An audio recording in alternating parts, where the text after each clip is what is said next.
Well, all right again. Hello there, my tea sippers. How is everyone out there, honey? And it's another glorious Wednesday. And you know what time it is, darling. So I hope you have all of your crumpets together because, darlings, it's time to dish tea. And you're dishing tea, darlings. Ha-ha! With big meats. Hey, babies. Oh, child, down here in the ATL is where I am. And, honey, let me say this right now. If we get preempted or if you hear that I have to go abruptly or whatever, we will do something with the show down here in Atlanta and in the surrounding areas. Honey, we are under a tornado warning. Now, where I am, I'm not affected by it per se. So I have my the news on and everything as they're charting and this, that, and the third. Now, we were under a tornado warning in some places here in Atlanta and some of the other some of the suburbs like Kennesaw or place Ackworth and places like that. If you're listening to the news, you may hear that a tornado did touch down here and et cetera, et cetera. Where I am, I'm in Fulton County. I'm over by the airport, so I'm fine, and many of us are. For those who got hit, a couple of businesses or whatever, just experienced some devastation and things. We don't have any deaths, praise the Lord, that has been reported, and all of that. So that's what's going on down here. So as I keep my ear and my eye on the television screen to see what's going on, and looking at it now, I'm fine because it's nowhere near my area, so we can get on with today's show. But that's just to let you know right now, honey, that if things change and they say go take cover now, I will tell y'all we're about to take cover and all of those things and let you know, okay? So just be mindful of that, please. And then for those of you who believe in the power of prayer, pray for those folks who are affected by this, and after you pray, then send up the praises, because we're going to consider this the touch and agreement moment, and then we're going to just praise our way through this thing, okay? So having said that, darlings, everything else is going completely swell on this end. We have some things coming up.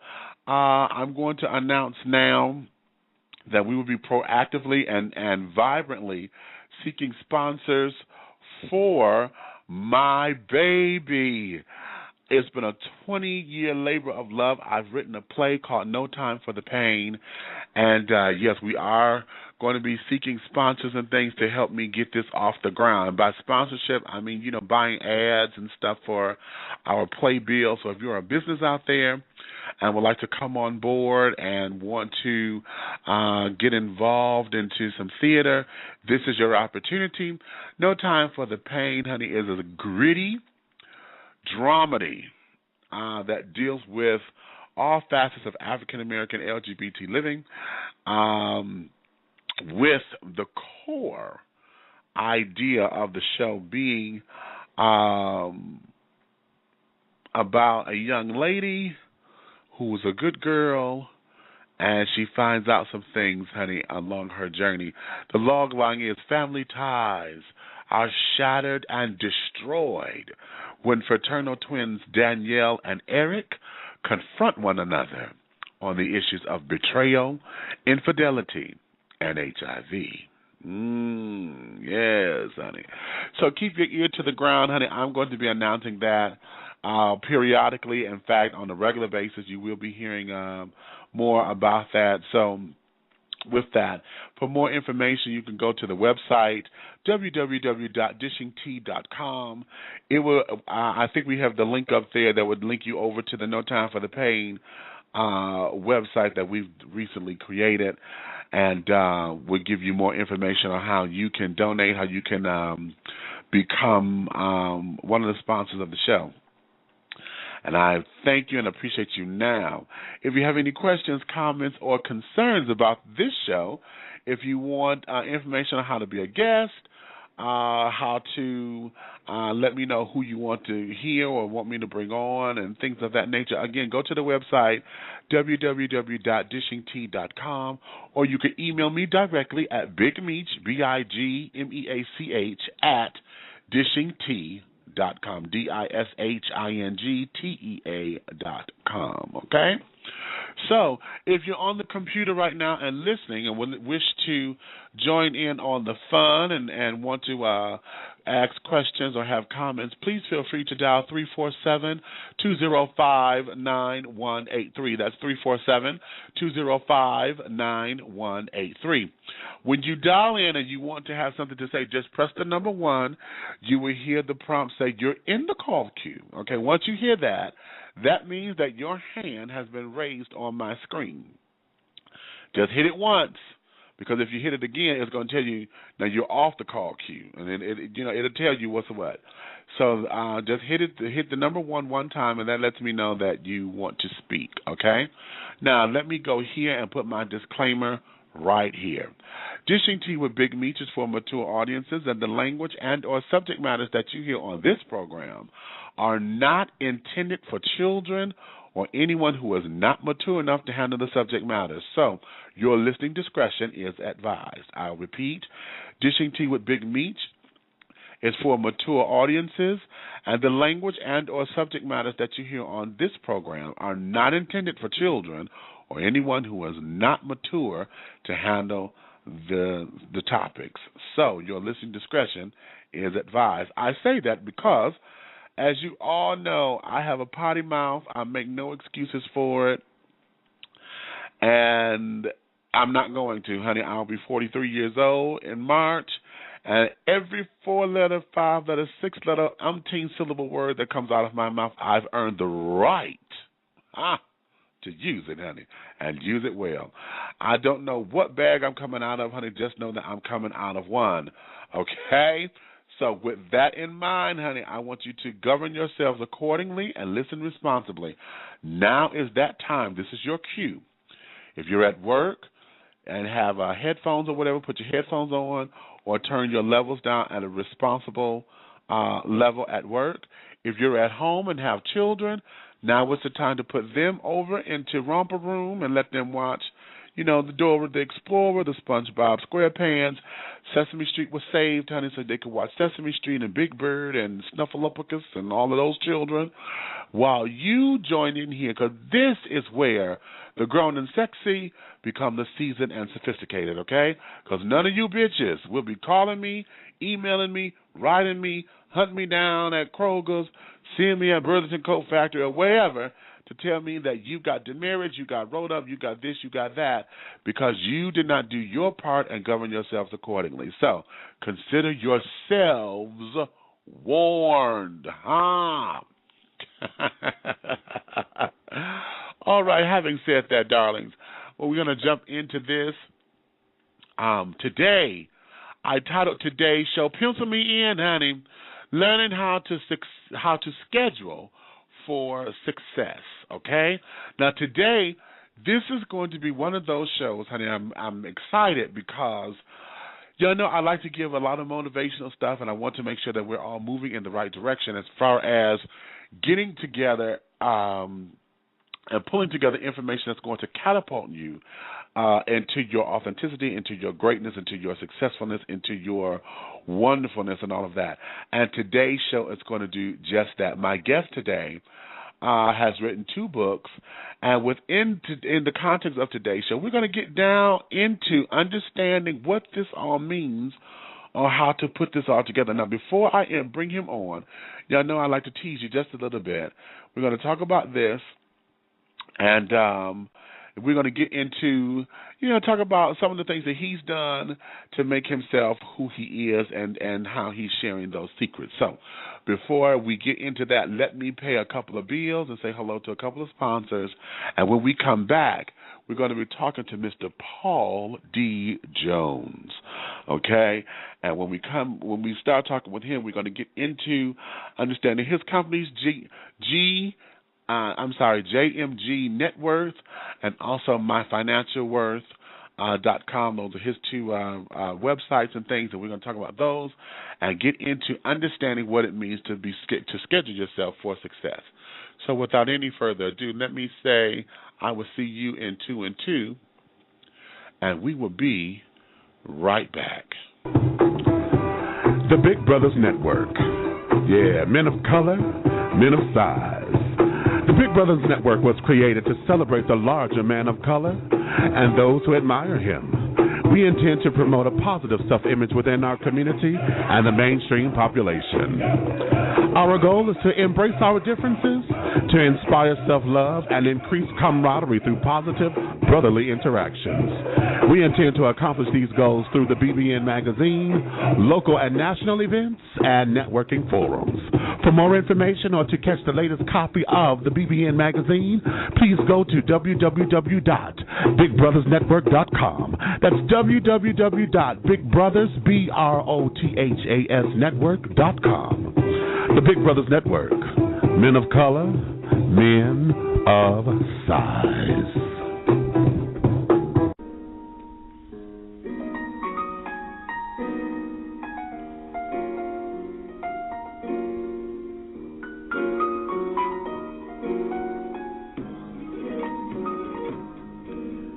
Trigg Laboratories manufactures premium sexual wellness and consumer healthcare products and is the parent company of Wet International Incorporated, one of the world's best-selling lines of personal lubricants and intimacy products.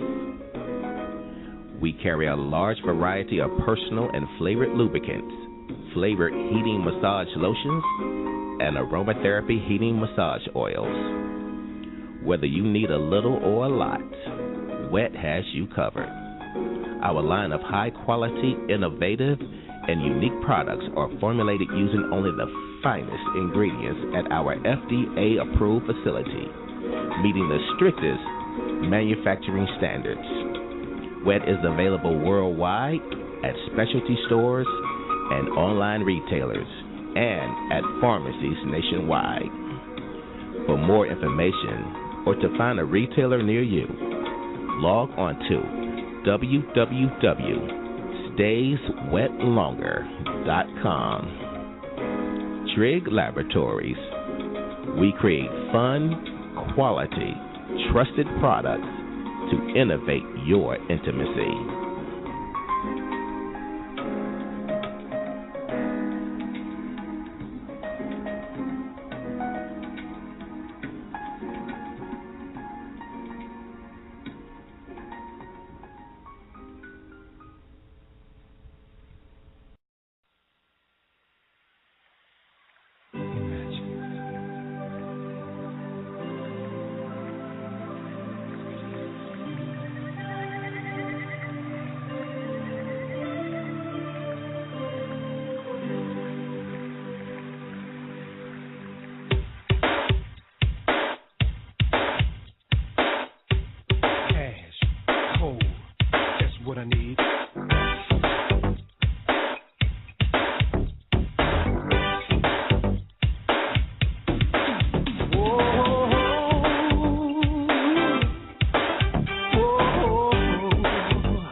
Hello, everybody. This is Greg Powell, and I'm dishing tea with Big Meech. All right, and we are back. Hello, hello, hello. Okay, everybody, honey. Yes, honey. I'm sitting here. I'm caught up in the song. I want to be rich. Yes, honey. I want to be rich. And for me, that's more than just monetary. You know, that there's rich in spirit, rich in health. You know, as Nene Leak said, honey, I'm rich, bitch, honey. Yes. Okay. And that there's all encompassing and all enfolding and enveloping and things of that nature.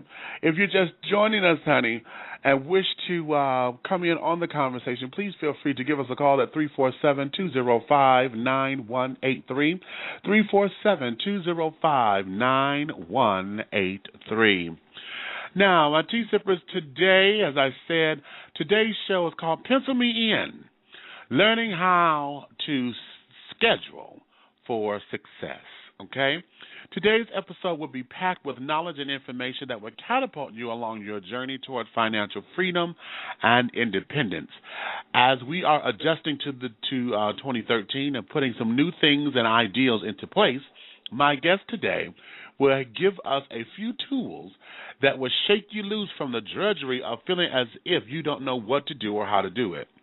Mr. Paul D. Jones, he's an entrepreneur. He's the author of Who Told You You Were Broke and Schedule for Success, will be dishing his tea on how to find and gather the right information, apply it, and then let it become the blueprint you use along your path to greatness. As a self-made multimillionaire, Mr. Jones will share some of his knowledge and a couple of tricks to the trade that will allow you to reach your goals of success, and that includes becoming a self-made multimillionaire yourself. Okay, so I hope you got plenty of crumpets with you, baby, because without any further ado, let's welcome to Dishing Tea with Big Meech. This is Mr. Paul Jones. Hello there, Mr. Jones. How are you? I'm doing awesome and great to hear your voice, and thanks for having me on. Well, thank you for wanting to come on. I mean, I get information and things, and I was like, oh, blessed be. Because this is the kind of stuff that I like to, we're in the new year, and I like to jumpstart the year with these kinds of uplifting shows or whatever, because my audience is, everybody's, for those who like to do New Year's resolutions or this, that, and the other, everybody's looking for something to get them over the hump and over the edge. So I thank you for wanting to come on and to continue your plight and your message of scheduling for success. So let's get started, because what I want to do, let's start with the basics with this one. I want you to take folks on your journey as to how you got started in this particular business, where you come from and what was your road to where you are now.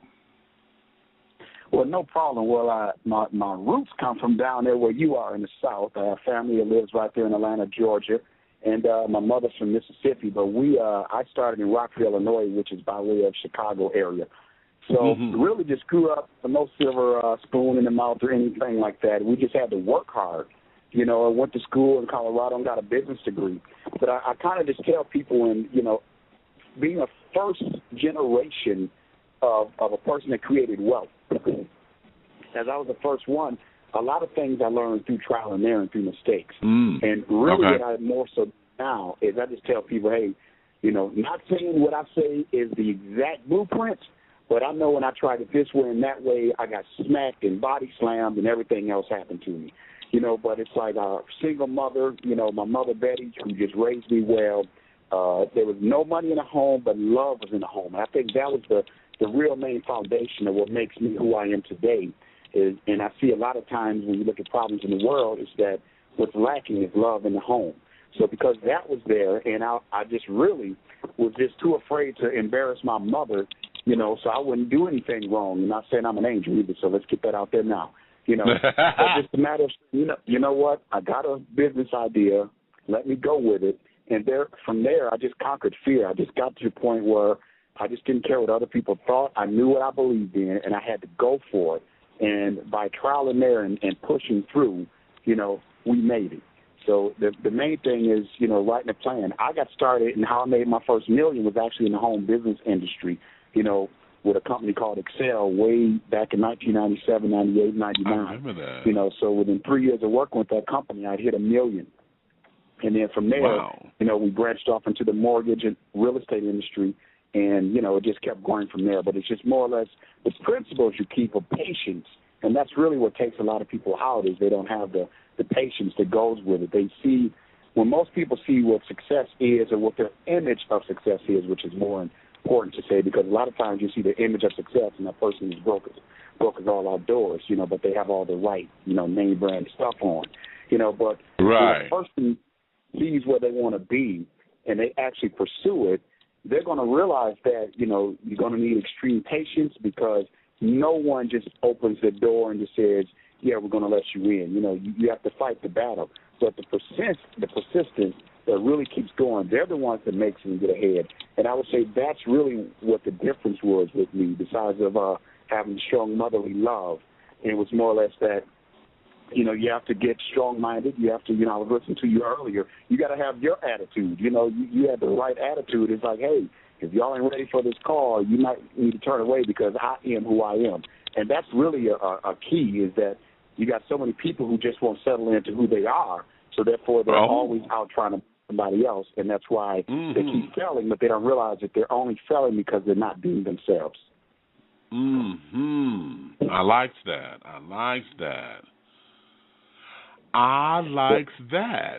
Okay. Now, you know what? Let me go here because you said something about you getting started with a home-based business. And when I was reading that, and doing my research with you, I've heard you in a number of other interviews and things of that nature. And the first question that I had with that, because let me just use my life. I've sold Avon, I've sold Jafra, I've sold Tupperware, I've sold Melaleuca. Okay. And putting my hands here, putting my hands there in a lot of different home-based businesses. And a lot of people, they get caught up in the Carlton sheets, wanting to do the real estate thing and, all of that. When you decided to take on the realms of home-based businesses and was successful with it, what would you tell folks now who may look at that as a blueprint for them?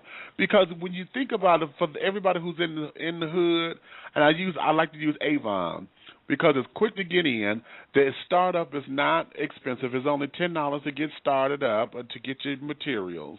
But then you selling Avon, and when you go to church, it's 15 of y'all at the same church selling Avon. Everybody coming from the same hood, and it gets discouraging because now, everybody's in the same area and not knowing how to branch out, not knowing how to get their customer base or whatever the case may be. So then they get discouraged because the business is not where they think it's, where they wanted it or how to grow it or whatever the case may be. So what is your blueprint or your advice for folks who are looking at taking that same route and thinking that this is their path towards their financial freedom? Right. Well, I will always say that it was really what got me going, and I'll say this up front, is in the beginning I didn't want to do it. I had been, I would say, mistaught, and I use that word lightly, but I was mistaught that, this wasn't the way, those things don't work. So I always point that out because I know that people have that mindset sometimes, or it's one of those things, and so did I. But once I understood the concept, and I'll tell you where the roots came from, I managed and worked at Taco Bell. And once I understood that, I was a training operations manager for Taco Bell. Back in the day I would tell people it was PepsiCo, but how we do, we try to make our job sound more, so I really, right. At 14, 15, because we were lower income, you get to work your school program, and you get to work a job. So I started at Taco Bell at $2.85 an hour, and that's where it started. I really learned kind of the whole concept from multiplying through people through the whole Taco Bell franchise system. And I really learned, I always call them the lazy managers, because every time one of those managers in those stores would say, hey, will you do this? Will you do inventory? Will you do that?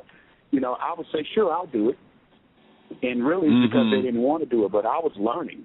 So once I learned the whole concept of how it worked, and I graduated from college, and next thing you know, I'm a assistant manager, general manager, then I'm a training manager, which trained all the other general managers.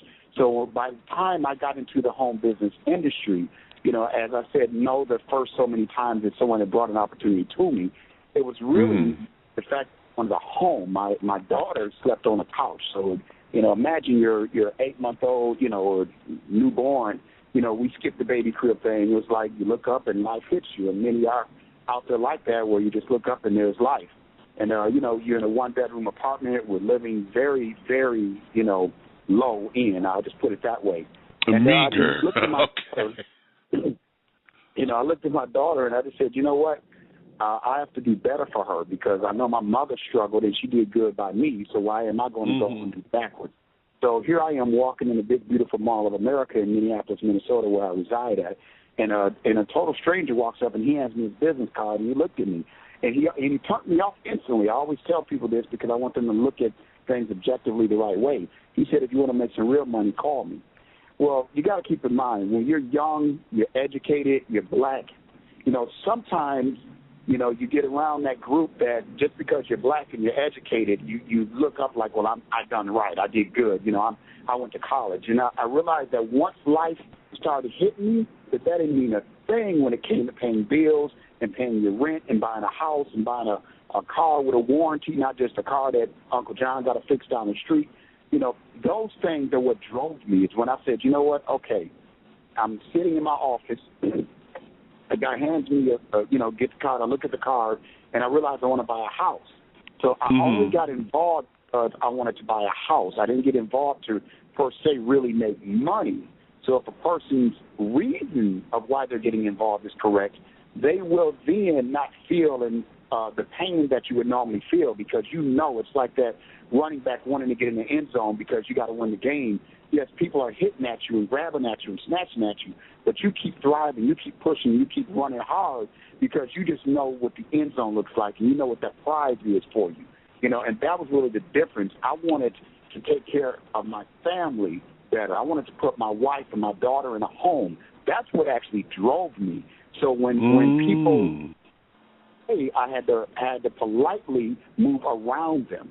When people said it wouldn't work, I had to politely ignore them because I mentored those who had succeeded, and I focused on them because one thing I've always said is that we have people who are professionals at all levels. There are people who are professionals at teaching you how to be broke and stay broke, and I use that word, the word I don't like, but there are people who I've learned in my business career that will just always teach the opposite of success. So therefore, I had to stay focused on what the pattern of success was. So that meant I had to work my schedule. I had to stay on point. I had to do what others would not do. And to reference to your question earlier, when you're in the church or someplace and there's so many on, that's when you have to call those in other cities and call on to your network in other areas. And that's the whole point when people say, well, why do I have to sign someone else up? Well, it's no different than helping someone or a company saying, well, we're in Atlanta, now we're going to move out to Peachtree and open another office. You don't see just one State Farm office. You don't see just one Allstate or American Family Insurance office. You don't see just one McDonald's or one Burger King. They're all over, and that's how wealth is created. Wealth is not created linear. It's created through leveraging. And once I understood that, then I realized that sometimes people who just didn't understand or have the information on how wealth was created would sometimes try to give you influence, to give you information to influence you to see it their way. And yes, that's fine because I believe in each person's own rights. They're correct, but you got to look at that level that they're living on and say, okay, you're right for this level of living. You are successful at your level of living. Now, would I like to live at that level? And that's where a person has to look at it and say, you know what? Okay, this is what's going to make me value the company I'm working with, or not valued as much based on where your desire is, your heart's desire, where you see your family, where you see yourself, what lifestyle you would like to live. You know, I couldn't sing, I couldn't play sports, I couldn't, you know, play basketball or anything like that. You know, I can play, don't get me wrong. Okay. So I had to try an alternative. And when I went to the alternative, others said, oh, that doesn't work. I had very close family and friends tell me what didn't work. Now, here's the funny thing. After I got it to work, then they told me, same people, oh, man, I knew if anyone could do it, you could do it because you was always on your grind. And I just looked at them because I don't have anything bad to say. I just love everyone to say, well, thanks for your encouragement, but I became the hope for people. And that's all I really wanted to be, is the hope to say, you know what, it's not that business doesn't work.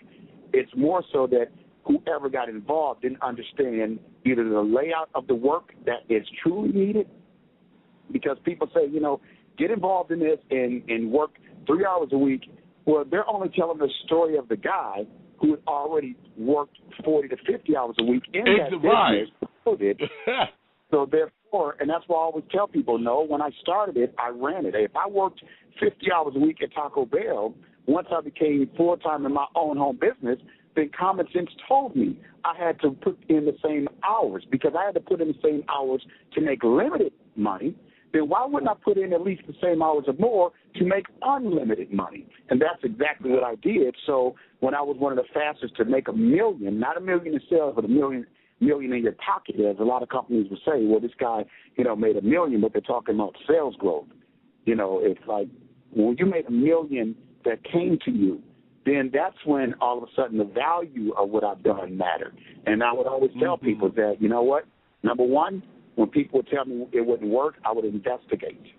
And I would say, well, if there's one person that actually succeeded, then I can't listen to anyone else tell me what won't work.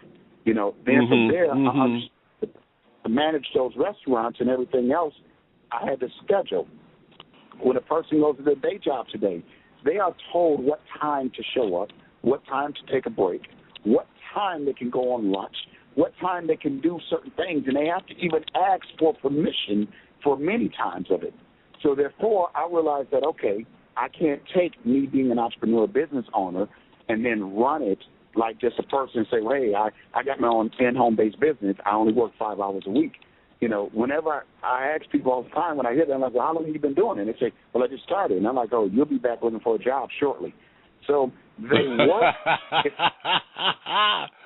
Okay. You know, they work if you work it. If you don't work it, then it's going to be like anything else in life, from personal relationships. I don't care if it's your husband, your wife, your girlfriend, your boyfriend. If you don't put the time into that relationship, it's not going to work.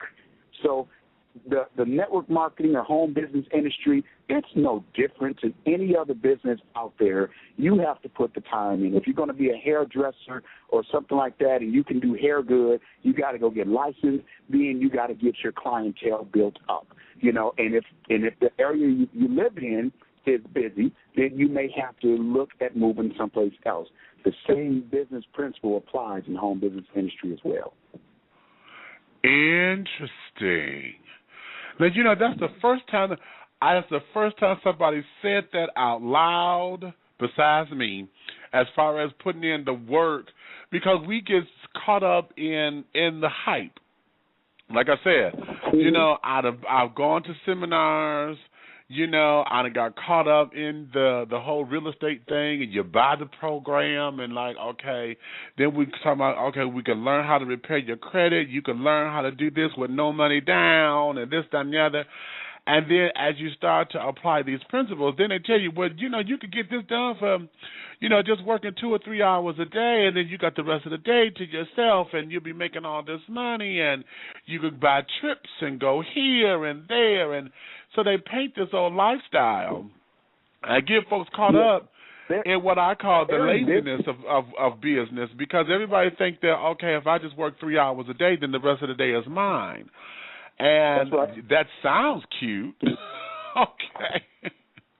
Yeah, any true networker who's made millions will tell you they worked 40, 50, 60. They worked just as hard in the beginning as anyone else that owned a traditional business, if not more. My wife would tell you, we had a vehicle. I put over 100,000 miles on it. It's work, but the difference is, in the long run, it's work worth doing if you go ahead and do it. Because, yes, after 2 or 3 years, then I was able to sit back and be able to say, okay, now I only work 20 hours a week. For me, some would say I'm a workaholic anyway because I don't mind working. I thank God for the blessings that I have, and I understand that a man that don't work could need anyway. So therefore, we're willing to go work, but we got to give people the truth. And I think in reality, that's why I had more success and have more success than those who were in that industry. It's the simple fact that when people got started with me, I gave them a realistic understanding of what they had to do to get to the level that I had by telling my own story, which is, hey, I didn't play that 3 hours, 5 hours a week game. It's there if you want a little money, but that same principle is there for any business that you do. You only put 3 to 5 hours a week in, and you're going to get paid accordingly. All right. Now, I like that. Now, let's go here because we're in that particular realm, because I have someone over here in my tea room. Oh, I forgot to tell you, our tea room is open. That, which is probably the sentiment of many folks. I want to work for myself, but fear holds me back. You talking about investing this kind of time and wanting to be successful or whatever. And now, if I want to come from under the realms of demand and getting up, working for a demand and working for myself, but that stepping out on that faith or going out into this particular realm to do the work, and yet I don't want to put all my eggs in this basket, because if I fall, then that means that if the money not coming in, I may not have a roof over my head, I may not have my car, or all of those isms and fear tactics come into place, because a lot of folks, don't know or don't know where that security is coming from. So they would rather get up and go, work the 9 to 5, 8 to 12, or in my case, 11:30 to 8 in the morning. Okay, and I get it. And trust that, okay, as long as I got a paycheck coming in, I'm good because I can take care of myself. When it all becomes the same in the long run, because this is at-will employment. They may not like your tie today, and besides, okay, your services are no longer needed. So how does one get over the fear of wanting to succeed, but yet don't know how to govern themselves? Well, great question. And number one, I'm glad you asked that question. It's first they have to plan to succeed. That's the whole, what you just asked was the whole foundation of why I wrote Schedule for Success. Because as I was, teaching Who Told You Were Broke, and everyone, I was in the concept of Who Told You Were Broke is just saying, hey, the treasure and the idea is in your heart. That desire is in your heart. So as long as you have that desire, you're not broke. It don't matter what's in your bank account. Then from there, it was like I would hear people say, yeah, but I don't have the time or this and that. But fear is not real. Fear is everything you just said imagined. See, think about it. When you imagine the worst, then you think about the worst happening, and then you say, oh, man, I wouldn't want to live that. See, I have a 7-year-old son. I love him dearly. I have a 17-year-old daughter who I was talking about earlier when I first started in the business, who, as a baby slept on the couch, If I wanted to set fear in my heart, then I would think about something tragically happening to them. And you know what that would cause me to do? That would cause me to never let them out of my house, out of my sight, because of the fear of how it would feel.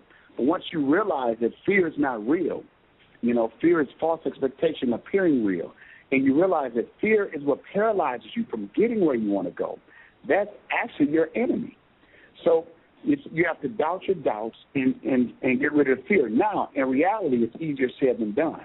That's why for a person who says, you know what, I'd like to do this, well, now you have to start planning. And what I mean by planning is while you're on your day job, take $50 a week and put it up and say, you know what, I'm putting this money up because I'm going to start my own business pretty soon, and this is going to be my cushion money.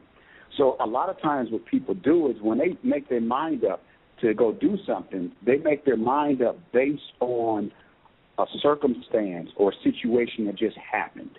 You know, when something happened, and I've seen it where it could be just a new car come out, and all of a sudden you just look at that car and you're like, you know what, I want that car, and there's no way my job's going to allow me to afford it, so therefore, here I go, I'm going to go start this.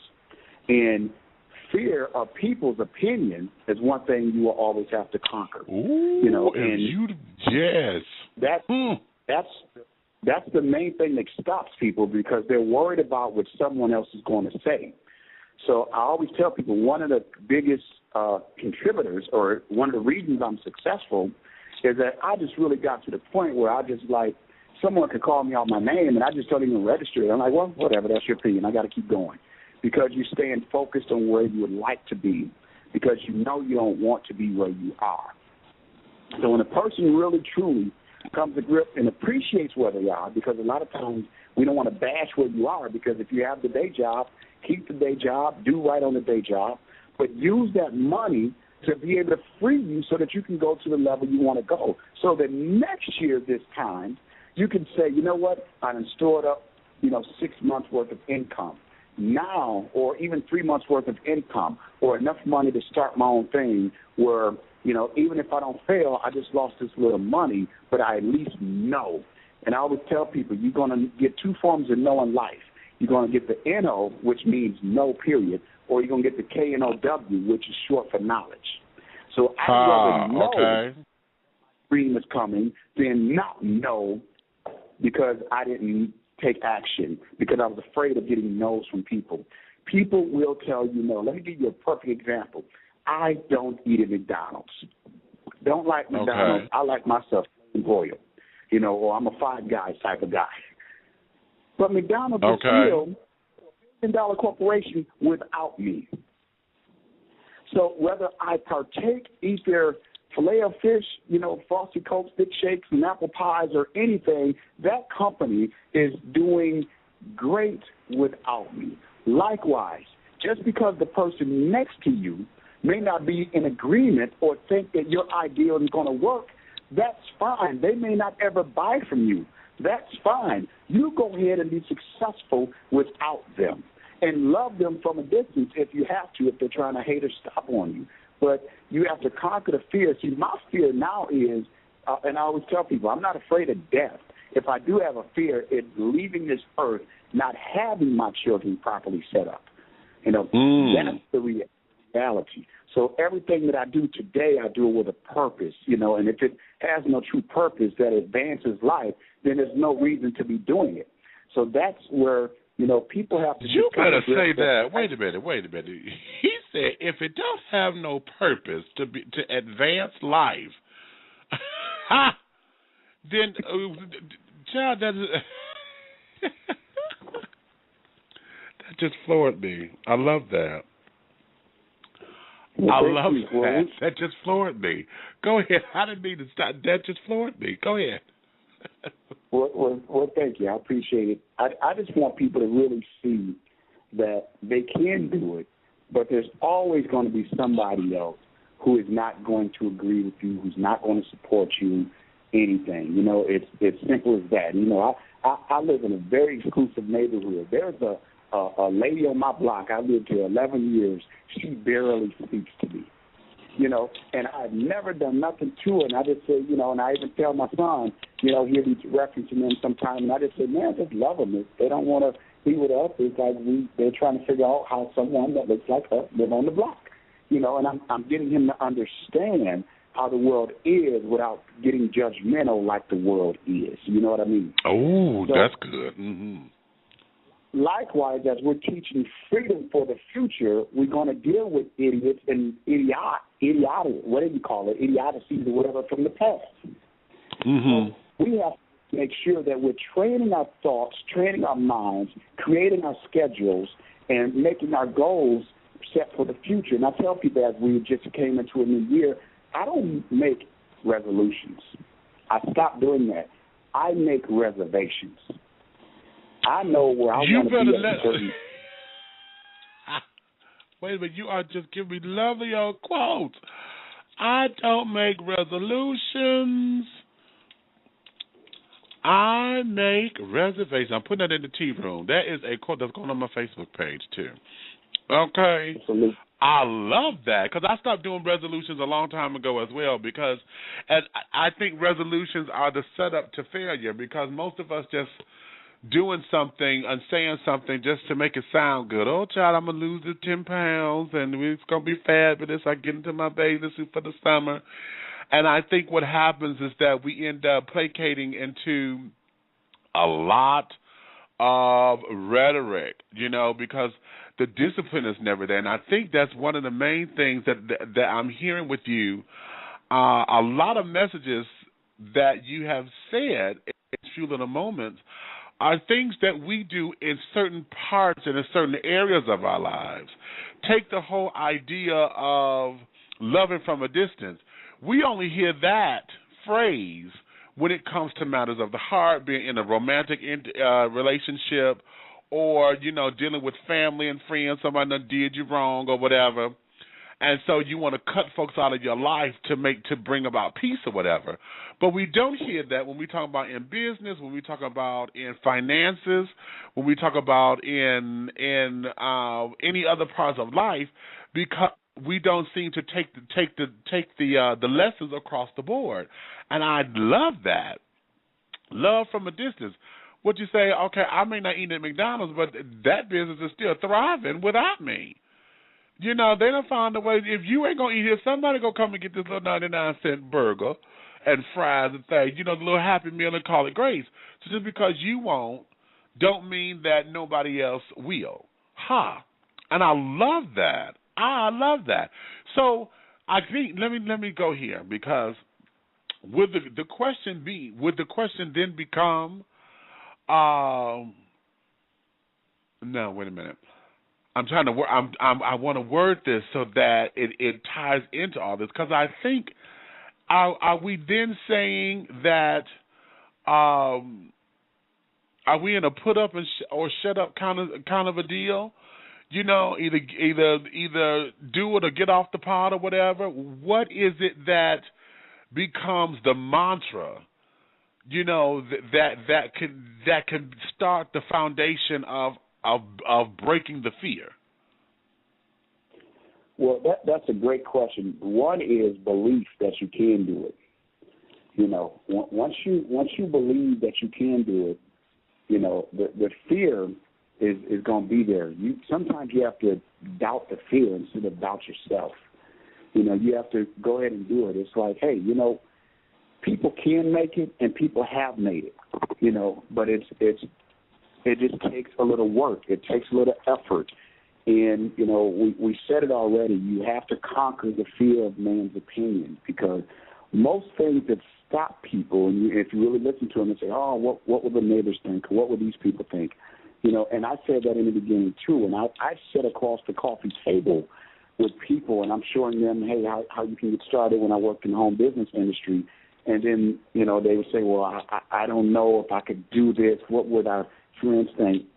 And once I really got going, and I'll tell you why I'm saying this, they had a perception that the only people who did this were people who really needed money or were broke. Once I really got going and started making, 5 and 6 figures per month every month, I realized that most of the people that we're working with were doctors, were lawyers, already successful people. And I was like, wow, that is a major misconception, that the people who are successful are people who are actually going to be successful, and that's why they went on ahead and went to law school, or they went to engineering school, or they went and advanced themselves in whatever area. The beauty I love about it is that it also can take the guy who just came, straight out of the street, that just went to high school. He now is on a level playing field.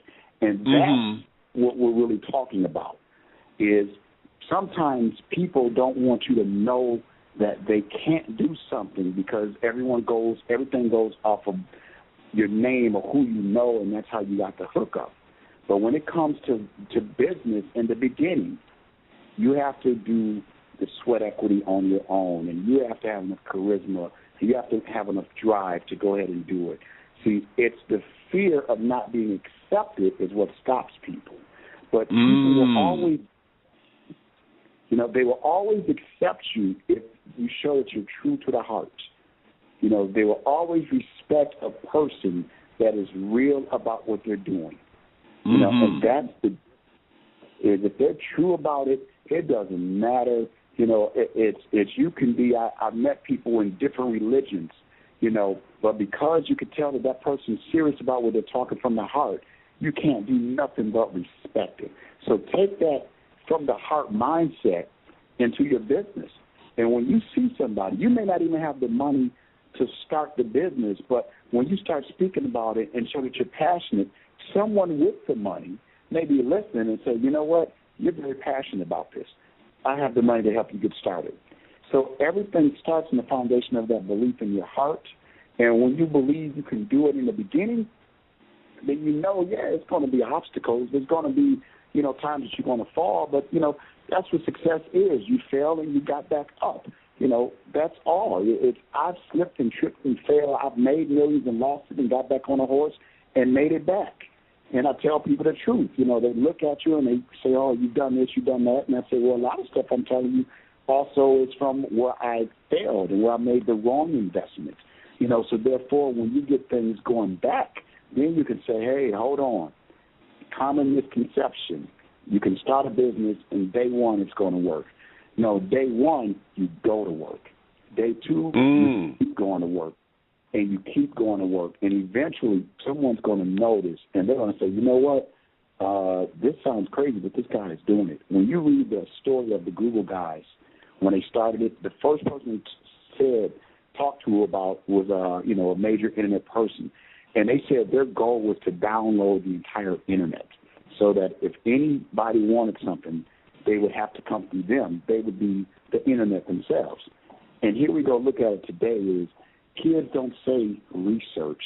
They say Google it. Google it. Mm-hmm. Right. Exactly. So therefore, even in the beginning of that, their idea was so far-fetched that people looked at them like, what are you guys going to do? It's like they created keyword search optimization. They invented it, and they went forth and did it. They dropped out of school and everything. So that's what I tell people. It doesn't matter if you're the local lawn guy who decided to buy one lawnmower and start cutting grass, and the next thing you know, you got more people who said, let's do it. You just can't be lazy in business. You just, as you said, you got to, put up or shut up, but you just have to be serious and believe in what you're doing. And when you believe in what you're doing, when others would have stopped, you will keep going. And that's really the difference. From your belief, you'll keep going, know that no one else has ever gone there. That's why you hear those saying, going where no man has gone before. Well, that's exactly a part of success. You will have to go to a place that you may not have gone before. That's the fear of the unknown paralyzes people from getting their life to be to the vision and the image that they really want it to be. Just see what you want it to be and go that route, and you'll never fail. See, I like that. That's a new spin on that. To go where no man has gone before turns into to go where you have never gone before. Oh, that's right. I like that. I likes that. Okay, let me take a break right here. I got to say hello to my sponsors and things. But while we do this, let me give you something to ponder and to address when we come back, because I want to get into you writing both of your books, because I love the idea when you say, okay, who told you was broke, and where that concept comes from. And I'm going to let you say that. I don't want to spoil it. And then and also go more into schedule for success. But let me ask this, because, see, I know this is one of my problems. And that is, I think I'm part of the intelligentsia. I was always the A, B student in school and blah, blah, blah. However, I never studied business. And when it comes down to wanting to become a business person, although when I talk it with friends and family or whatever, you realize that business is a lot of common sense. But then when you're around business people, Then they go into this other language that starts to get very foreign. We talk about diversification and diversification and this, that, and all of these different terms. And then it starts to sound as if, it becomes a bunch of rhetoric. And then when you talk about business, everything becomes whether or not you have to be a shrewd business person. And business is all about, stumping on people and breaking this down. And you got to be, just, for lack of a better word, just a bitch a hard-nosed bitch on top of it, in order to be successful, in order to make this work, in order to be on top of your game, in order to get your grind. And all of the movies, everything that we see as somebody who is quote-unquote successful have always had that cutthroat, attitude about it. One of my best friends, good Lord, that was part of what he loved. He loved I call him mergers and acquisitions, because that's basically his attitude. Either you're gonna join with me, or I'm going to acquire it. Divide and conquer.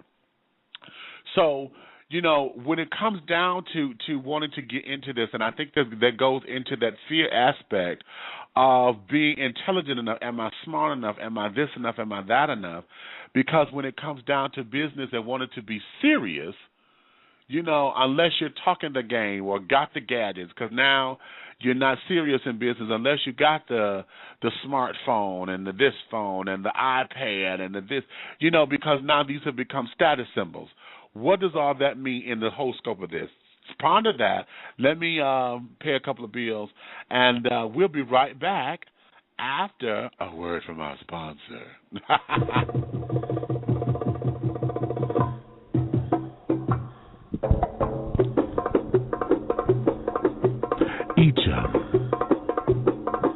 Vidal, Couture, Echam, Vidal,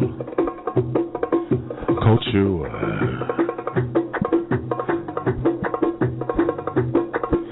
Enjoy high fashion with luxurious twist. Step into the future with fresh, innovative couture. Designed by Miss Michi DeVale. Michi DeVale. For more information, contact Michi at 313-996-9807. 313-996-9807, or go to Facebook and go to facebook.com/Michi DeVale. That's MICHIEEDEVALE.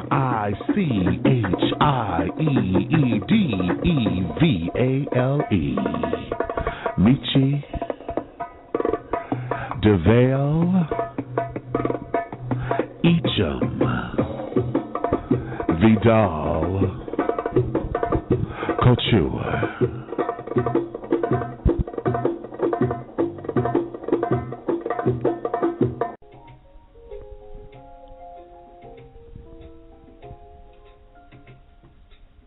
The internet sensation is now in print. Get your copy of the book that will not only change your life, but change your thinking as well. Awakenings, Epiphanies Along a Spiritual Journey is a compelling collection of blogs that have been the pinnacle of spiritual development and discernment for its author, internet talk show host Big Meech. Not only does this body of work offer the insight from his life experiences, it provides the reader an amazing opportunity to go on a journey that will awaken insight into their own higher power while encouraging personal growth and spiritual development. With chapters such as, I cannot give you life, nor can I live it for you. Truth is a bad bitch. It's time for a career change. I am not your God. And In what love do you operate? You will be captivated and compelled to take the life lessons the book has to offer and apply them to your life. To get your copy today of Awakenings, Epiphanies Along a Spiritual Journey, go to www.dishingtea.com, or you can find it on the web at www.amazon.com, or if you prefer an ebook, find it at www.smashwords.com. Awakenings, Epiphanies Along a Spiritual Journey. Are you ready? Are you ready for the journey?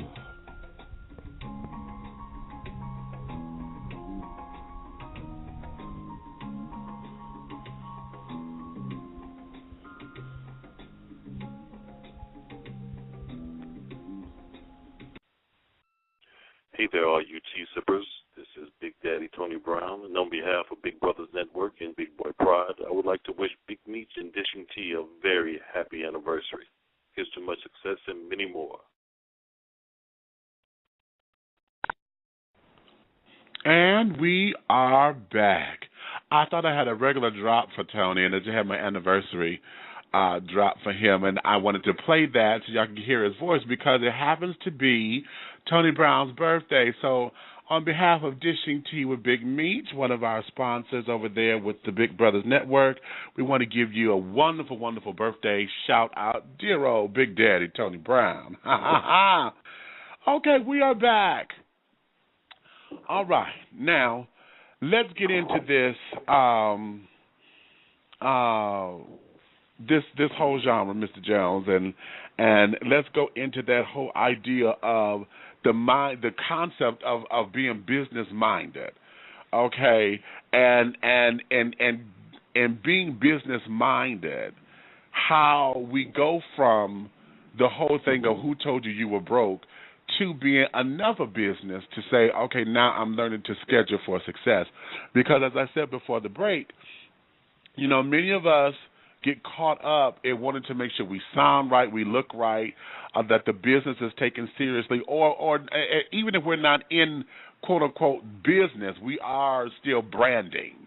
You know, you want your brand to be something that's going to have integrity, something that's going to be dignified, and then, you know, that's going to have some fervor and some momentum that's going to pick up and be able to grow so that you can have residual income and that kind of wealth building attribute. So, what is your take on the whole idea of I'm not smart enough, I'm not this enough, and all of that as far as business is concerned? Well, one, I would tell people that, you know, you got to team up with people that are smarter than you, you know, and that takes swallowing pride and admitting what you don't know.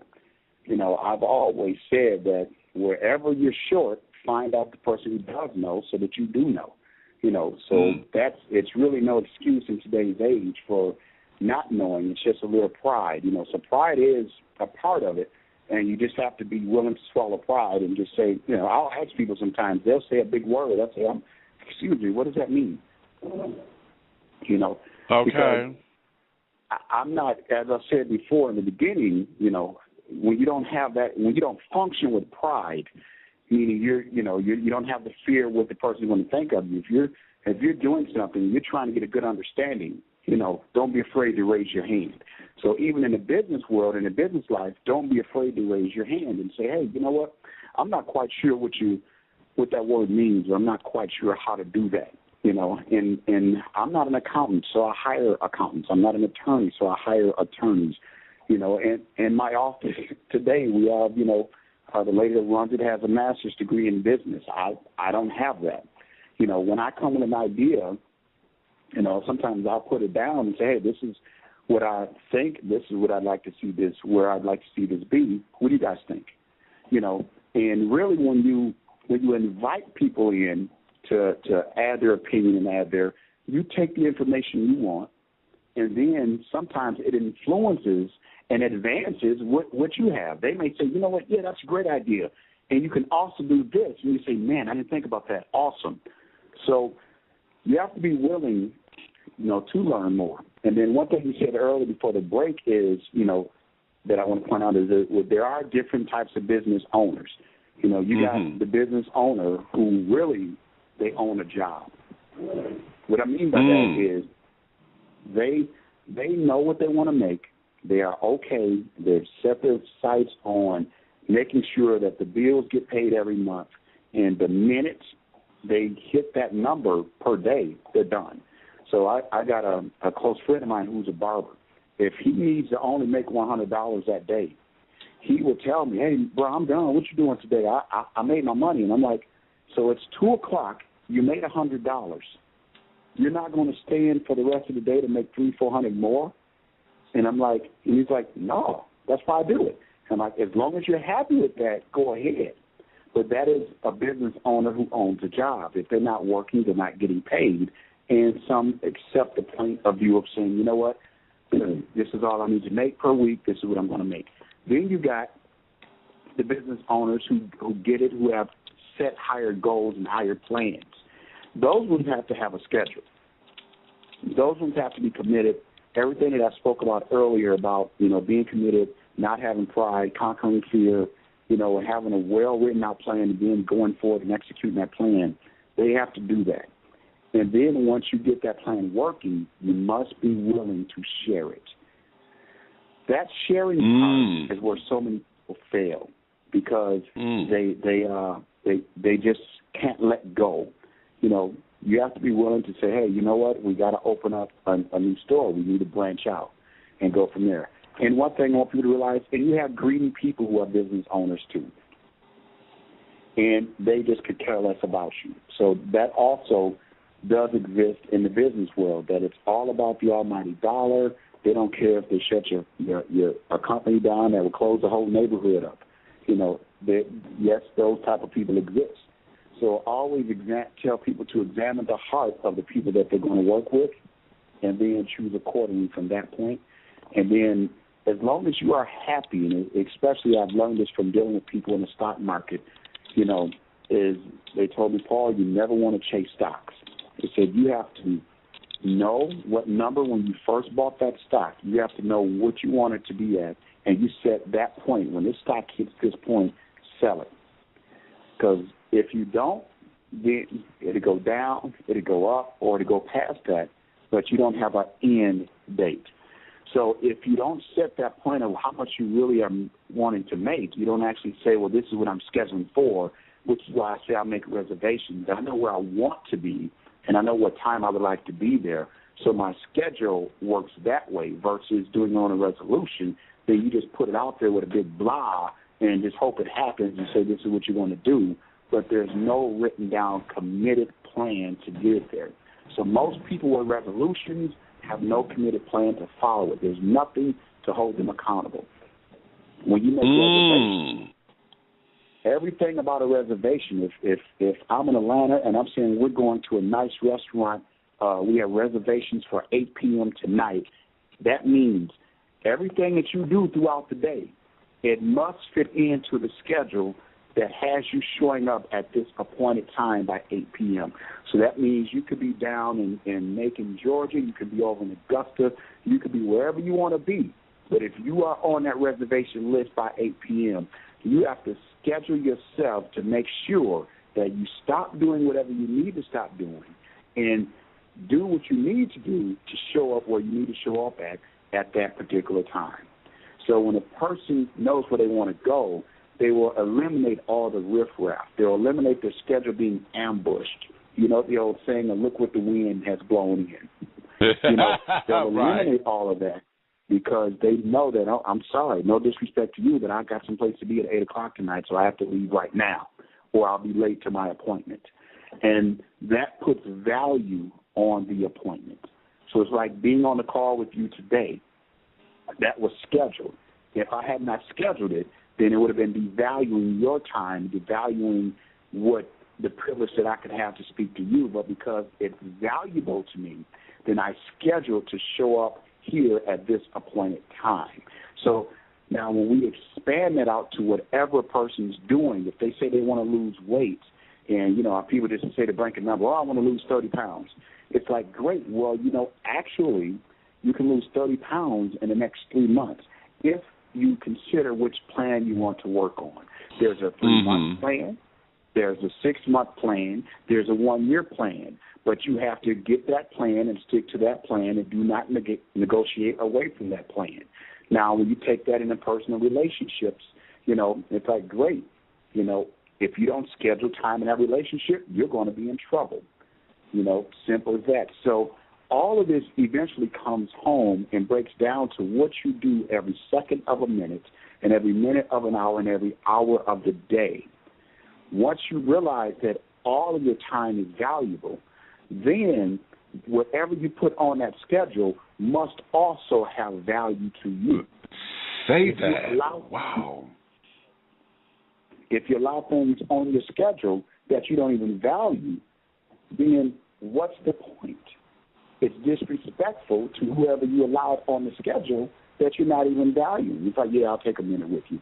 And it's like, oh, you're blowing me off, but you're in front of me. Well, now that's the door opening for confrontation.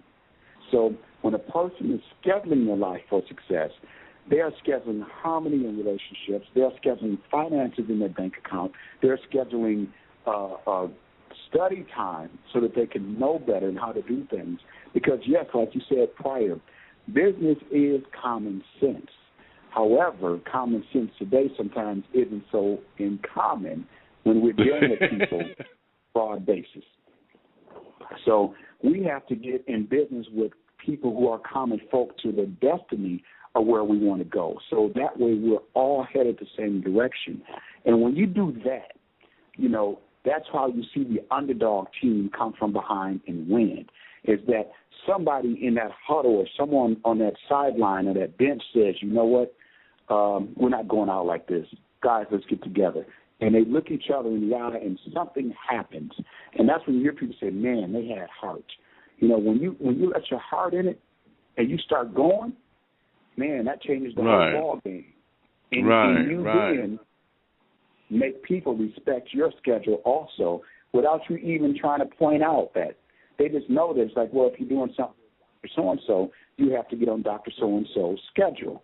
And, I always get people to look at it this way when it comes to setting a schedule. When you set your schedule, think about it. When you have to go to the emergency room. And when you go to the emergency room, you get any doctor in there, right or wrong. Okay, you better say that. You show up, whoever is there is who you have to deal with, period. So now, once you get that, you say, okay, well, wait a minute. But when you're going in for a regular checkup, you know who you're going to, don't you? Right. So, hey, I'm going just to a regular doctor or just go get my teeth cleaned from the dentist. You're going to the same dentist. You're going to the same person. But when it's an emergency, you have to accept anything thrown at you. Too many people today are living their life on emergencies, so therefore they have to accept whatever's thrown at them to fix the problem versus scheduling maintenance to say, you know what, if I do this regularly, then now it's preventive measures that you've applied to your life.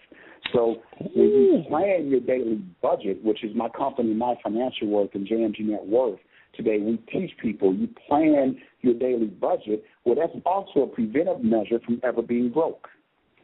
When you pay your bills, especially your interest-bearing bills, you pay them within a debt-paid-off plan. Well, now that's a plan that is designed to keep you from not being in debt for the rest of your life.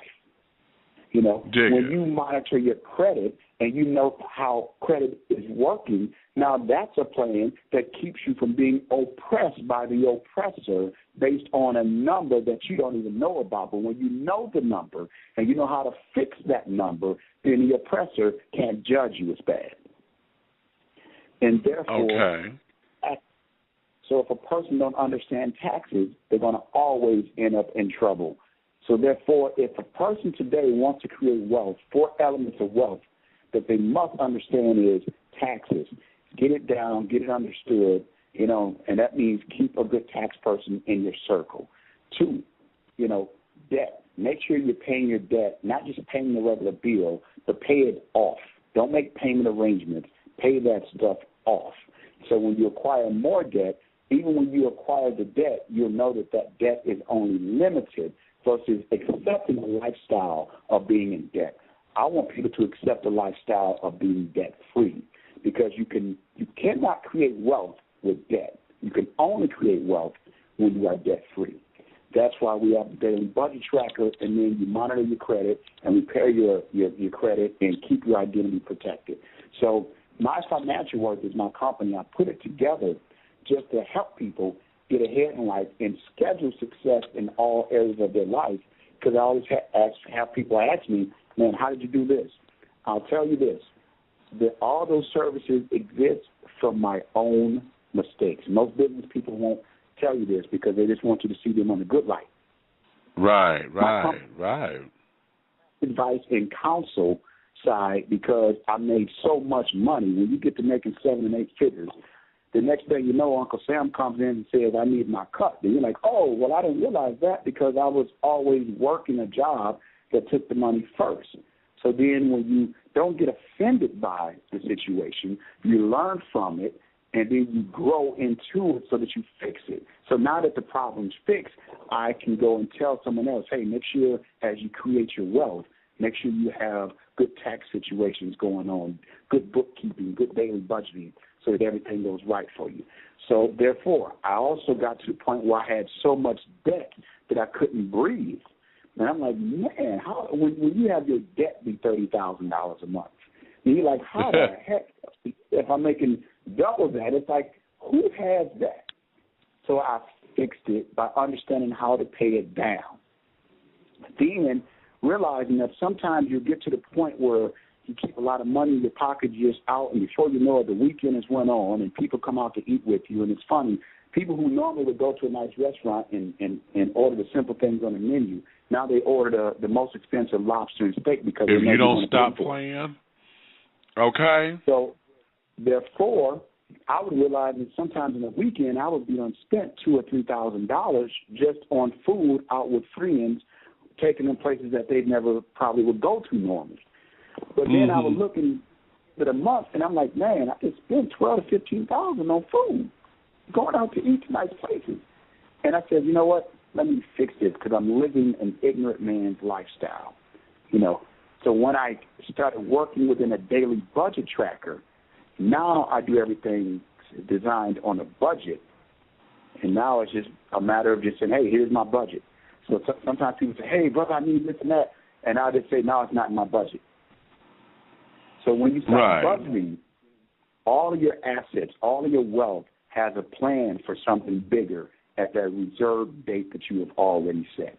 So everything that I do right now has a plan for the reserve date. I know where I should be next year this time by the plans I've already written. So everything that I do, all the people who work with me must do certain things per week or per day, per week, and per month so that we can arrive where we'd like to arrive in the future.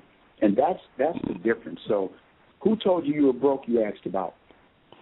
That book came because it's 2 ways it made me write it.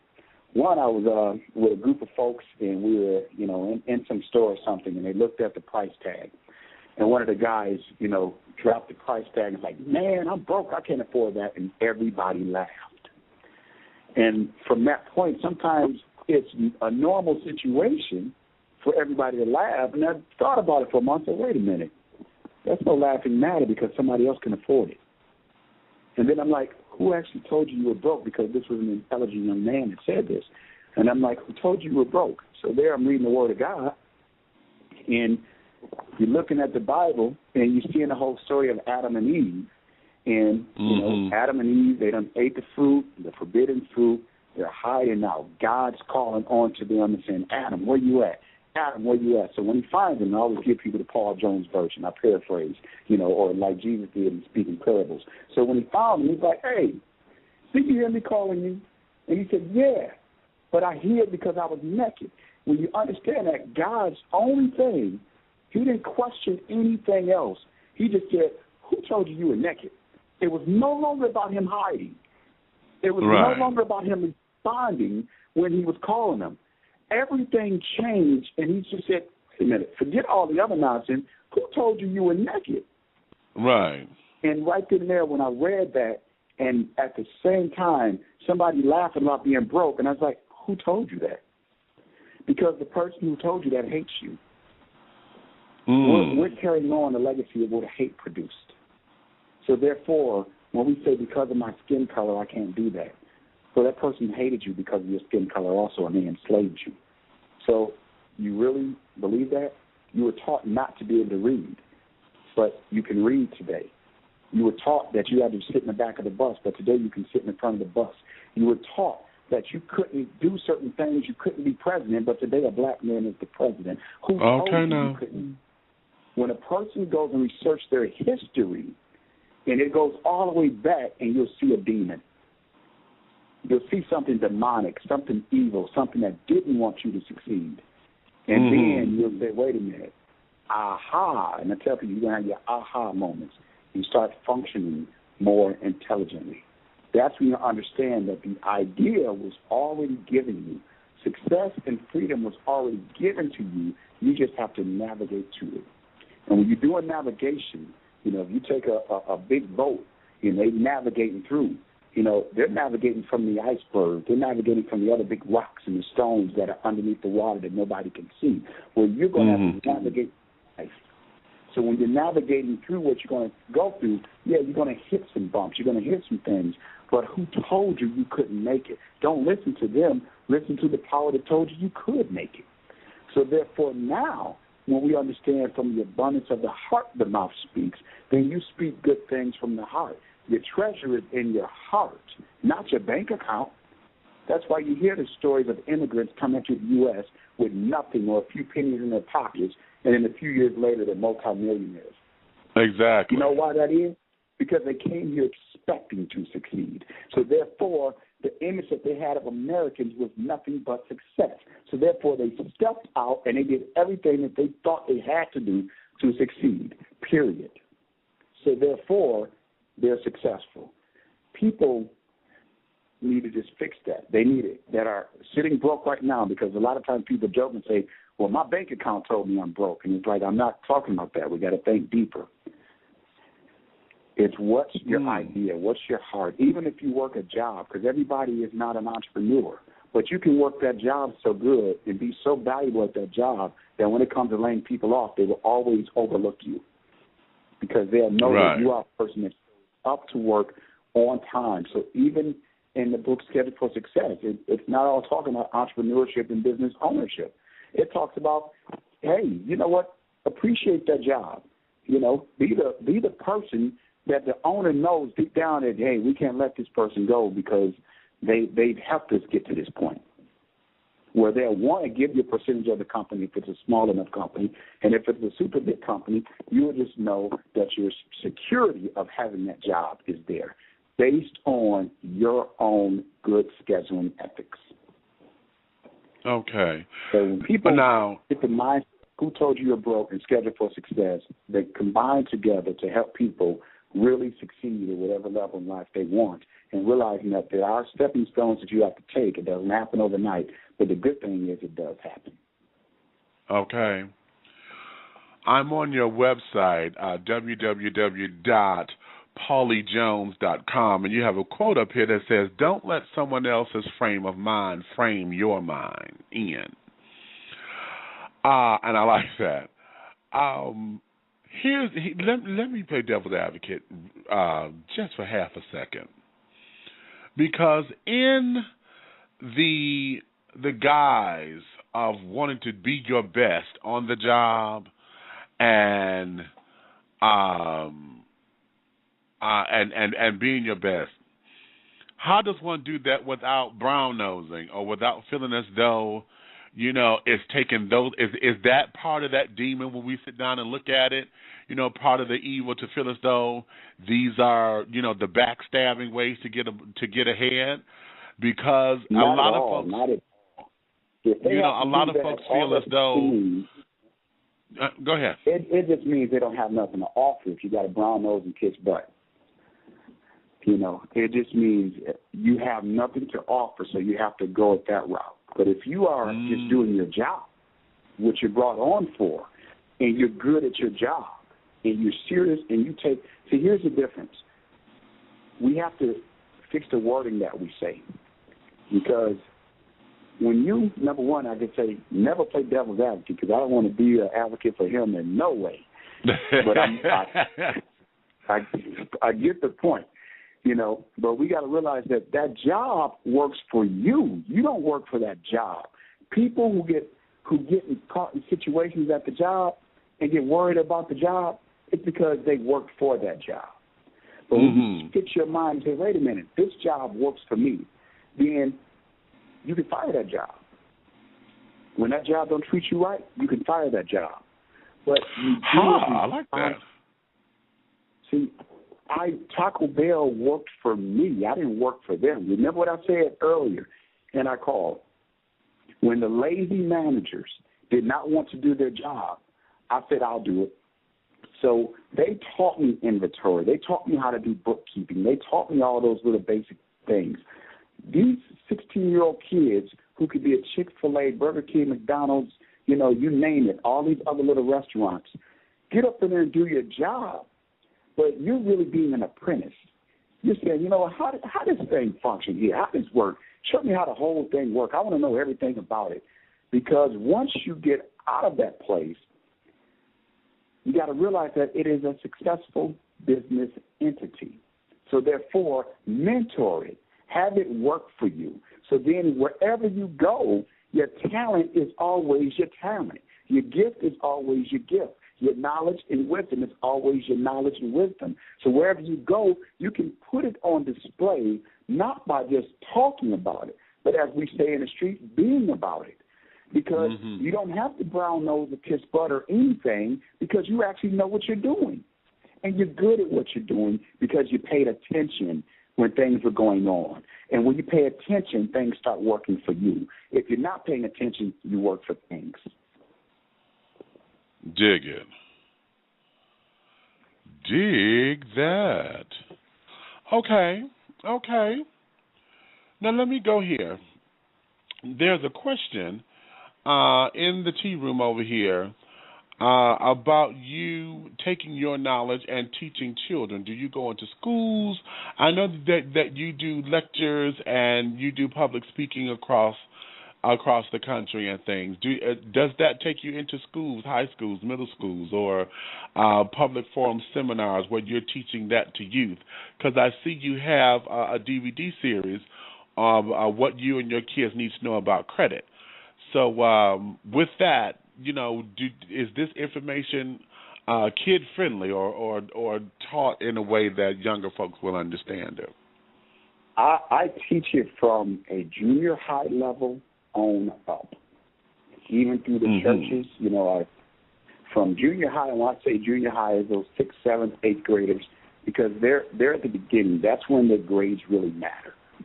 Right. You know, so in other words, that's when life matters. So, and I've been in all areas. So it's a matter of, you know, junior high, middle school. If somebody has a school and they want me to come, then as they're on the PaulieJones.com, which is spelled PAULYJONES.com, so they spell it right to get to the site.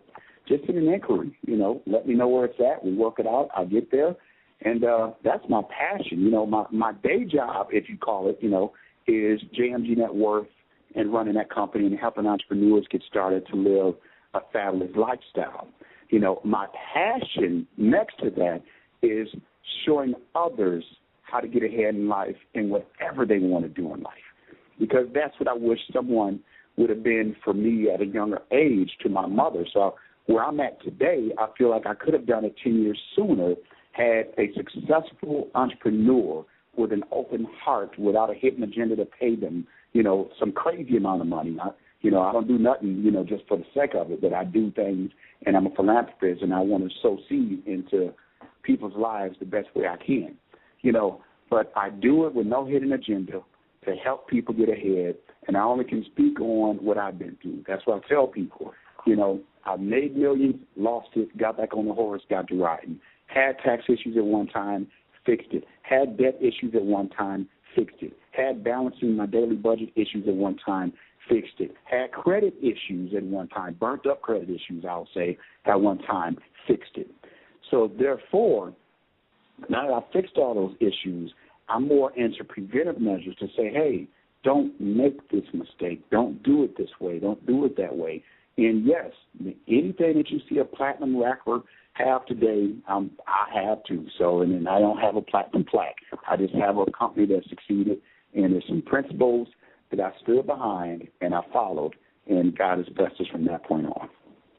Okay. Now let me go here because I want you to break this down, your PS Bright acronym. And what does this mean? Because this seems to be a blueprint that you use, or at least PowerPoints, in order to let these be the staples of everything that's done within scheduling your success and understanding who you are as a person. The P for passion, success, belief, respect, integrity, teamwork, and excellence. PS Bright. Break that down a little bit. Well, PS Bright is kind of the slogan that I have in our office, is that everything we do, we must do it with a sense of passion. The goal is not only to have success for ourselves, but for success for others. And that doesn't happen if you don't have belief. And if you don't have proper belief with passion and success, then people won't respect you. And when people respect you, it is only because you have integrity. And people of integrity with respect, who are successful, who have belief and passion and respect, will always have a team of people who will work with them, and they will all function at a level of excellence. So PS Bright is something that is a core value to me. As we say PS whatever, I'm saying PS means be passionate, successful, have belief, respect, integrity, teamwork, and excellence, because it takes all of us working together with a sense of core beliefs, and that is our company's core belief right there. Beautiful. Now, let's go here, because everything that you have just said today, the underlying essence of all of this is understanding your spiritual connection to this. Everything about, if it's coming from the heart, everything that comes from the heart is a spiritual place. It is deeply rooted in a belief system of that of a higher power, that would, however one operates their faith or exercise their faith. So how does one take something, a principle so carnal as business, and so I think I'm gonna stick with the word carnal. So every day as business, and yet apply spiritual principles there without seeming to be fuddy-duddy or whatever. Because, like I said before, business becomes hard-nosed, it becomes aggressive, to say the least. Sometimes you end up losing your religion in business in order to maintain your integrity or whatever. So how does one integrate a spiritual component in a humanistic approach or a humanistic concept? I get what you're saying. I can answer it. I think everything you said of how business turns out to be, it's because years ago the spiritual values were taken out of business. Dig that. That's what happened. So the way I function is I only function with the spiritual values. So my principle is, if we're doing business together, we both win. A lot of times people want to, and I've worked a little bit in the entertainment field where sometimes you're dealing with other recording artists, and and you'll realize that the number that they're saying they want to get paid for the concert and what the consumers would pay for the ticket doesn't even add up. So I'm like, oh, you're not even making the win-win situation. You just want a whole bunch of money when the value of the product isn't even there. Consumers just don't pay that. So you have to make things a win-win situation. So for me, I always have the saying, when God saved me, he saved you. Because that's why with a person with a mindset like mine that's about business, that's why I won't cheat you, is because of those spiritual values. That's why I won't get overly aggressive, because of the spiritual values. See, that's the foundation that holds us into being obedient, and therefore I get people to realize, too, that I'm not a religious person. I'm a businessman with a spiritual value, believing in the Father, the Son, and the Holy Spirit. From there is, when you add religious opinions, then yes, they will say, well, you don't need to make that much money. No, that came from your slave master. Keep that out of here. Okay. I don't get it. I'm a businessman, and if you understand it, then therefore us who do have spiritual values actually should be leading the business world also. So that's why I say it's not we fit it in. It's how do we get it back to the way things were originally intended to be. So a lot of problems you're seeing in business, cheating in business, these problems going on. This company getting to a certain size and then they downsize everybody. Those aren't spiritual values anyway. That's because they took the spiritual value out of the company and they made it all about the money. Tell people, I'm about making my money without any limits on it, because I believe in a God who believes in overflowing me. However, I'm also help the poor. I'm also going to help the person who didn't know how to do better in life. I also will help a person who just got out of prison who want to know how to change their life. See, the principle of forgiveness to help a person get ahead, that spiritual value is what stops people from bringing us all together to make the whole community better. That's what it's all about. So it's getting the spiritual values back into business, showing people how to schedule themselves so that we don't have the debt that I even had, being a believer, that's that. And now there are folks who don't have $1 million homes and drive big cars and all that, who are just broke as all outdoors, and they're just believers, But it's because even from the pulpit, they have not been taught how to better manage their home. Well, that's supposed to happen from the pulpit. So I just now go into schools, I go here, I go to businesses, I go to sales conferences, whatever, and I show people and teach people. Those who understand the Word of God, they'll know what I'm talking about. Those who don't, they'll just take the inspirational word and say, hey, that guy's a great speaker. That's all. And we help people succeed, but I know that the foundation is right. And as long as I know the foundation is right, then I'm confident when I speak to someone about turning their life around when it comes to these certain issues. Now, let's go here, because, I always say this about those who are in business, and even those who work a business or work for a business. A lot of times we have a lot of the mentality, particularly in the African-American community. Well, it appears that way. Let me not just generalize that like that. It appears that within our culture, when folks become business people, okay, everyone is so concentrated on making sure that the business is profitable.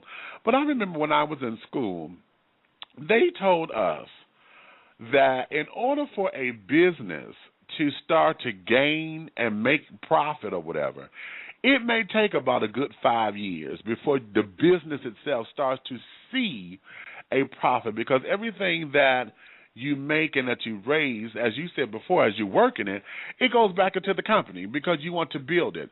But then we have the mentality of folks who, they're looking to be impressive. Again, that whole status thing, they done bought the car, they got the house, they got all the little trinkets and things that represent status, but yet have not invested the time in the business, and then the business folds. So in understanding a lot of the spiritual element because I'm one who truly believes that within business there's just a natural progression. If I'm a spiritual person and believe in treating folks fairly and this, that, and the other, okay, I may not get the best deal today, but in the long run, this move today is going to help me on the back end of this, because over time you get to see exactly why this was a power play or whatever the case may be. How does one integrate, that particular mindset into business without it becoming a race against time? Because some folks may set an unrealistic goal that, okay, this business is supposed to make X amount of dollars by this particular time, but yet in the along the journey of getting there, they done jacked up prices. They're not really paying attention to their customer base or whatever. I mean, I've gone to dollar stores that's supposed to be dollar stores, and I got the man sitting up here. He a friend of the owner, and he, man, how you in here selling this for $1? This should be $1.19, and this, that. And I'm like, well, how you telling this man how to run his business? This is a dollar store. Everything in here is supposed to be $1. It ain't the dollar plus store. This is the dollar store. And the business ended up folding. They couldn't pay the rent. They didn't have the merchandise or whatever. They didn't. For what I thought, I really didn't think they had the right enough capital to keep the stuff, to keep the store together. You a dollar store and ain't got nothing in there to sell. What? So how does one, that particular mindset of being realistic in expectations, and then also understanding that patience is a virtue in business, because everything is not going to happen overnight, as we said earlier. Well, one is, I spoke on it earlier, they have to set the plan first, meaning, when I talked about the stock market, you have to know at what point you want to make what and be realistic about it. And you have to set that mark. Usually when you see people who do that, they are people who started out of excitement, but they never put a business plan in place. So the only way to that is by having a real business plan. Your business plan, written and assisted to be written by those who understand the market, those who understand that field, not just, if you can do something good and Pookie them down the street like it, but they're the only ones that like it, then once you got to understand their market share, then how much are they going to spend? Well, you can only make as much as they're going to spend by average. So now you have to multiply that and bring it into a good financial multiplier. So it's just get a business plan. Those who are anxious, as the Word of God say, be anxious for nothing, because you will be delayed. Imagine starting a business the day before 9/11, 2000. Right. Imagine you invested all kind of money. You got your business going. That Monday, 9/11 happened on that Tuesday. That Monday, you opened the business up, did the big grand opening. This is going to be great. The next day, boom, chaos hits the country. Well, is that planned for? Now you have to make adjustments. That's where you need reserve funds. So a lot of businesses start and go out of business within those first years, but usually it's simply because of a lack of planning. If you plan it out right, and that's why I tell everybody, get the book Schedule for Success, because they're going to get so much out of it. And it's an easy read. It isn't no long read or nothing like that. I'm in a book that, you can read in a flight from, a 2-hour flight. You can read it, get it, and if you need to go back and read it again just to get some more meat out of it, you can do it. But when they get the book, they'll realize that everything is planned, but you're going to have hiccups. You're going to have certain things come, and you have to adjust for that. So you understand that, hey, you know what? I wanted it to happen by this time, but now because you're checking your daily receivables and your weekly and monthly receivables, you're seeing what's coming in, you then can make an adjustment to say, okay, I have to cut the staff by this much to make it, because at the end of the day, your goal is to make it. And then you'll be able to generate more later because it didn't happen faster in the beginning. And keep marketing yourself. If anything, a lot of times people make the terrible mistake and stop marketing themselves. The minute you stop marketing yourself, you might as well put a close sign on your business. And that's even for those who start a small business, those who work in an in-home business or whatever. The day you stop marketing your business and stop communicating and telling people about your business and advertising your business in a good way, that's the day you might as well put a close sign on it.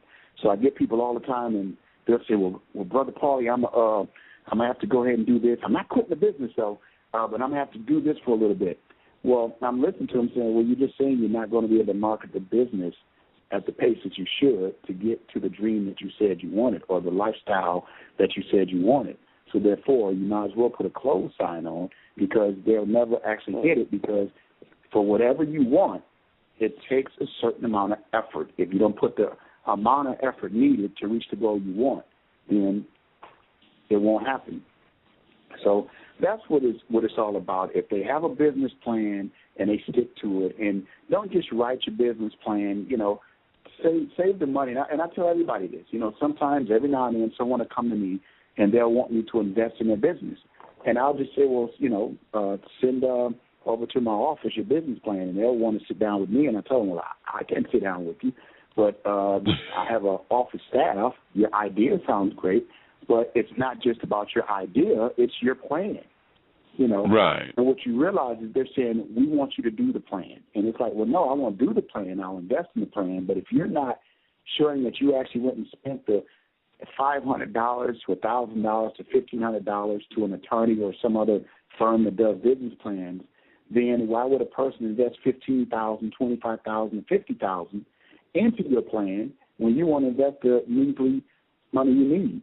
And that's the difference. If they say I don't have the money, and I'll ask them all the time, well, what time do you get off work every day? And they'll say 5 o'clock. And then I'll say, well, what do you do from 6 to 10 every day?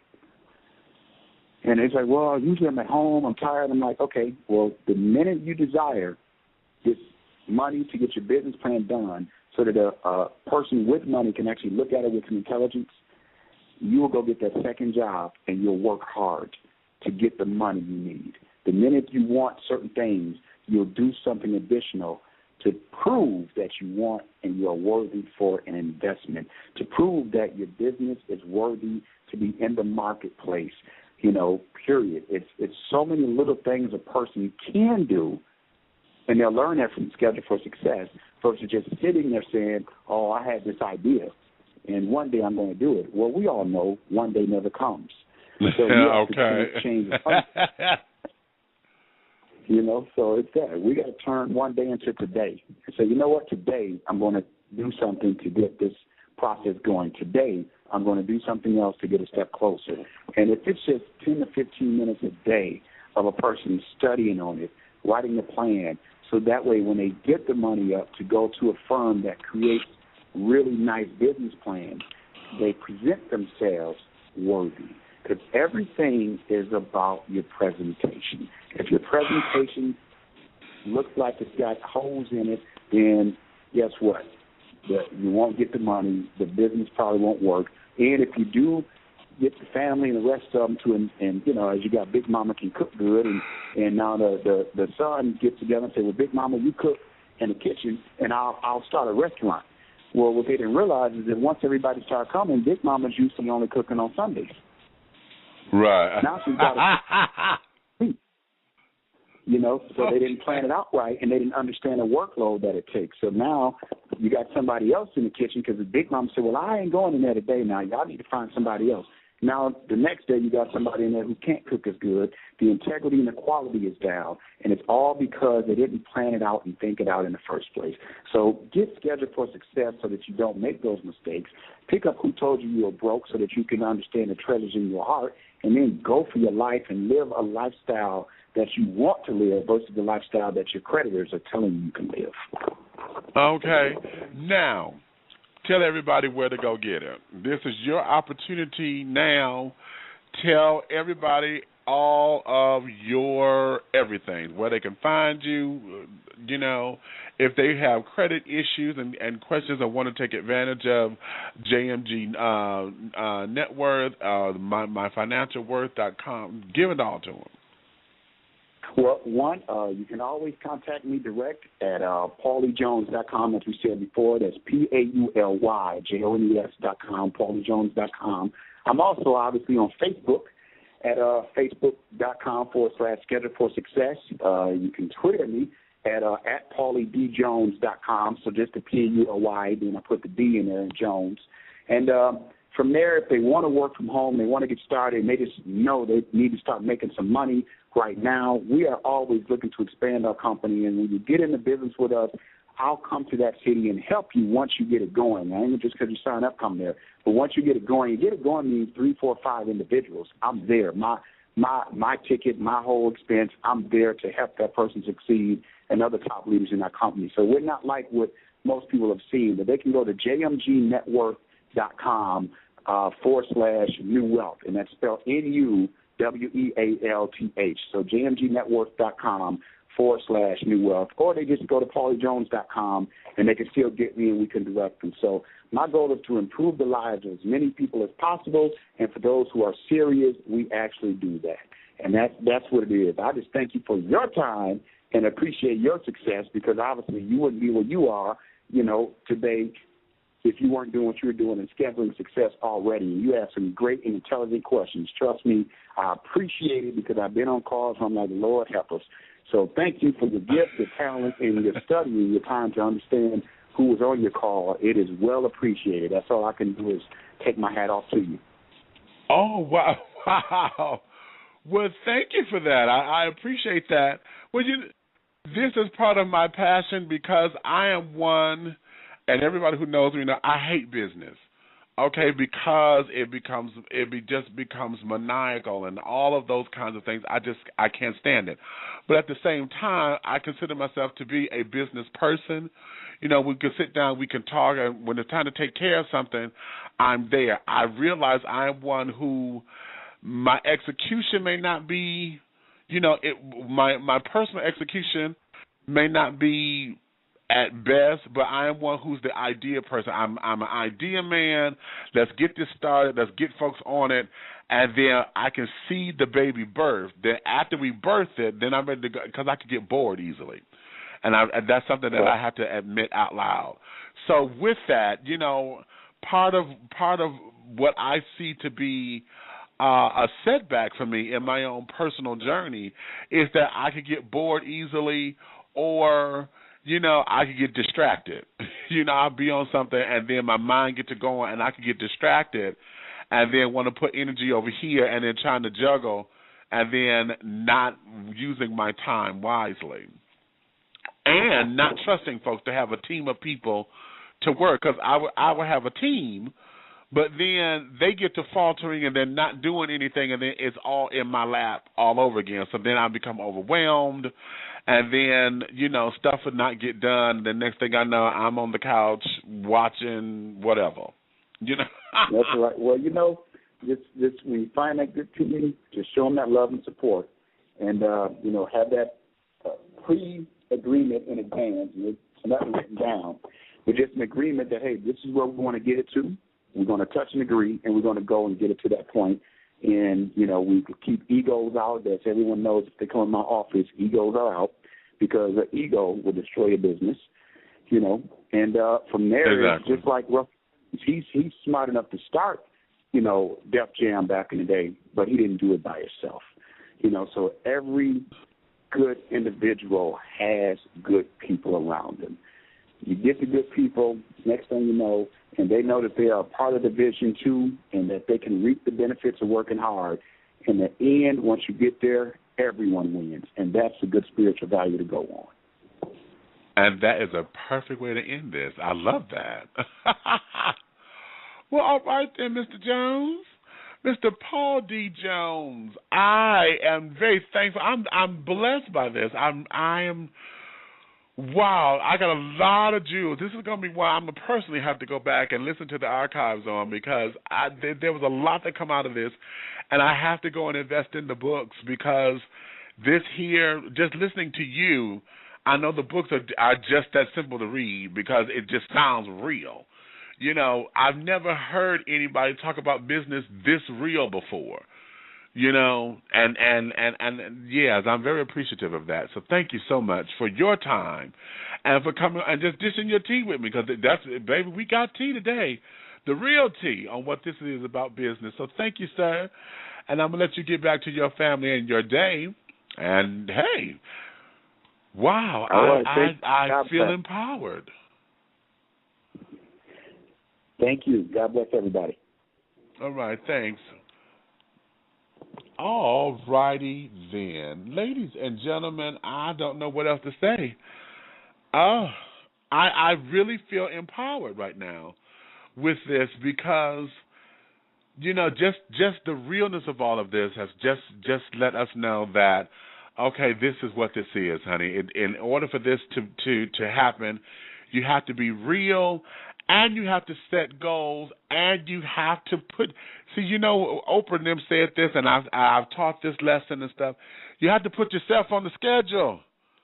You have to put yourself on the schedule. And one of the things that we always do, we think that we do that when we need to schedule time, to be pampered and our days off and all of that.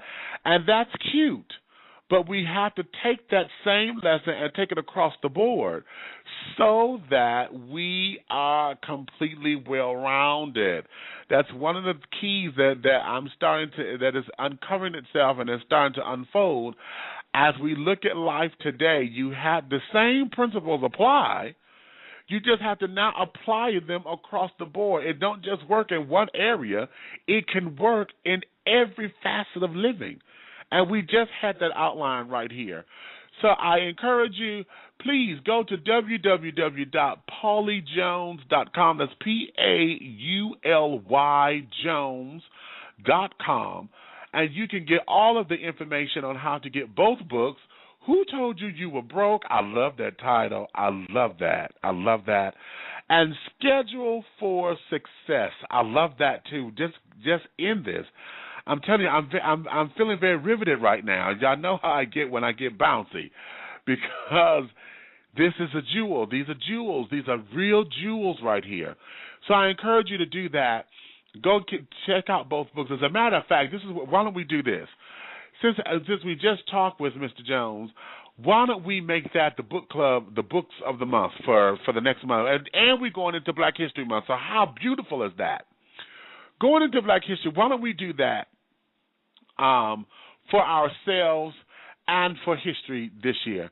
Why don't we take these two books, and then at the end of February, because I'm going to commit to this, at the end of February, let's have both of these books read, and then let's come back and have a book discussion. I'll see if Mr. Jones want to come back then, and why don't we discuss that and see what come out of the book for you, because I want us to really take this knowledge and see where we can go with this. I like that. So, yeah, that's going to be the challenge for the month of February. I've got to go get these books for myself. So why don't we do that? And so that way, to celebrate my birthday, this is perfect. To go into my birthday month of March, why don't we then come back and then let's have a book discussion and talk about the things that how the books have hit you, what this means and what that means, how you can apply